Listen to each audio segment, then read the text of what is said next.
આજે આપણે વાત કરવાના છે ભારતના એક એવા મહાન નેતાની જેમનું જીવન પોતે જ એક પ્રેરણા છે, લાલ બહાદુર શાસ્ત્રી. અને એમના જીવનનો એક એવો પ્રસંગ જે આપણને ત્યાગ, આદર્શ અને સાચી મહાનતા કોને કહેવાય એ શીખવી જશે. આપણી આ કથાની શરૂઆત કરીએ ગાયત્રી મંત્રથી. આ મંત્ર એ માત્ર એક પ્રાર્થના નથી, પણ સદ્બુદ્ધિ અને પ્રેરણા માટેનું આહ્વાન છે.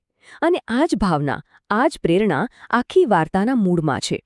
એક એવા પુત્રની વાત છે જે પોતાની માતાને એક ઉચ્ચ આદર્શ માટે પ્રેરિત કરે છે. તો ચાલો આપણે સીધા એ સમયમાં જ જઈએ. એ સમય હતો ભારતની આઝાદીના સંગ્રામનો. એક એવો સમય જ્યારે દેશભક્તિ અને બલિદાનની ભાવના દરેકના દિલમાં ઉછળી રહી હતી. એ વખતે લાલ બહાદુર શાસ્ત્રીજીને ખબર જ હતી કે આઝાદીની લડાઈમાં ગમે ત્યારે જેલ જવું પડી શકે છે. પણ તમને ખબર છે, એમને પોતાની સહેજ પણ ચિંતા નહોતી. એમને ચિંતા હતી એમના પરિવારની. એમને ડર હતો કે જ્યારે અંગ્રેજો એમને પકડીને લઈ જશે ત્યારે એમની મા, એમની પત્ની અને ઘરના બીજા લોકો રડશે. અને શાસ્ત્રીજીને એ બિલકુલ મંજૂર નહોતું. અને બસ અહીંથી જ વાર્તામાં એક સંઘર્ષ શરૂ થાય છે. એક એવી કશમકશ, એક તરફ હતી માતાની મમતા, એમનો પ્રેમ, અને બીજી બાજુ હતો એક ખૂબ મોટો આદર્શ. એક સવાલ જે કદાચ આપણા બધાના મનમાં આવે: શું પોતાના કોઈ પ્રિયજનને તકલીફમાં જોઈને દુઃખી થવું એ ખોટું છે? ખાસ કરીને એક મા માટે. શું પોતાના દીકરાના દુઃખમાં દુઃખી થવું એ ખોટું કહેવાય? આ સવાલ જ આખી વાતના હૃદયમાં છે. અને આ જ સવાલનો જવાબ શાસ્ત્રીજીની માતાના શબ્દોમાં હતો. એમણે કહ્યું, બેટા, મોહ અને મમતાની પણ પોતાની એક જગ્યા હોય છે. કોઈ આપણું પોતાનું કષ્ટમાં હોય તો દુઃખ થવું કે રડી પડવું એમાં ખોટું શું છે? અને વાત પણ સાચી છે ને. કઈ માં એવી હોય જે પોતાના દીકરાને તકલીફમાં જોઈને દુઃખી ન થાય? એ તો એકદમ સાચો અને સ્વાભાવિક ભાવ હતો એમના મનનો. પણ હવે આ વાર્તા એક એવો વળાંક લે છે જે બધું જ બદલી નાખે છે.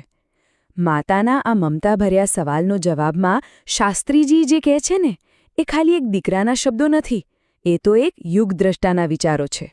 તો શું જવાબ આપ્યો શાસ્ત્રીજીએ? એવો તે શું જવાબ હતો જે ખાલી પરિસ્થિતિને જ નહીં, પણ આવનારી પેઢીઓના ભવિષ્યને પણ ઘડી શકે?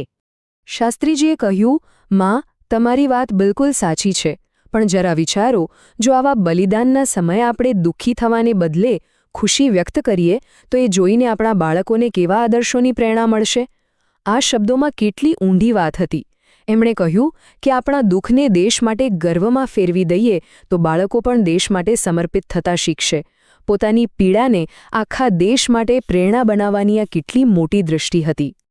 અને શાસ્ત્રીજીના આ શબ્દો એમની માતાના હૃદયમાં ઉતરી ગયા. એ ખાલી શબ્દો નહોતા, એ એક સંકલ્પ હતો. અને એ સંકલ્પે એમની માતાના વર્તનને, એમના વિચારને બધું જ બદલી નાખ્યું. તો બદલાવ આવ્યો કેવી રીતે? જુઓ, સૌથી પહેલાં તો એમણે પોતાના દીકરાના શબ્દો પાછળનો જે ઊંડો અર્થ હતો ને એને સમજ્યો. પછી બીજું પગલું, એમણે પોતાના દુઃખ પર કાબૂ મેળવ્યો અને પોતાનું વર્તન બદલ્યું. અને ત્રીજું અને સૌથી મહત્વનું, આમ કરીને એમણે ફક્ત પોતાના દીકરાને જ નહીં, પણ આવનારી આખી પેઢી માટે એક અદ્ભુત આદર્શ સ્થાપિત કરી દીધો. તો આ આખી વાતનો સાર શું છે?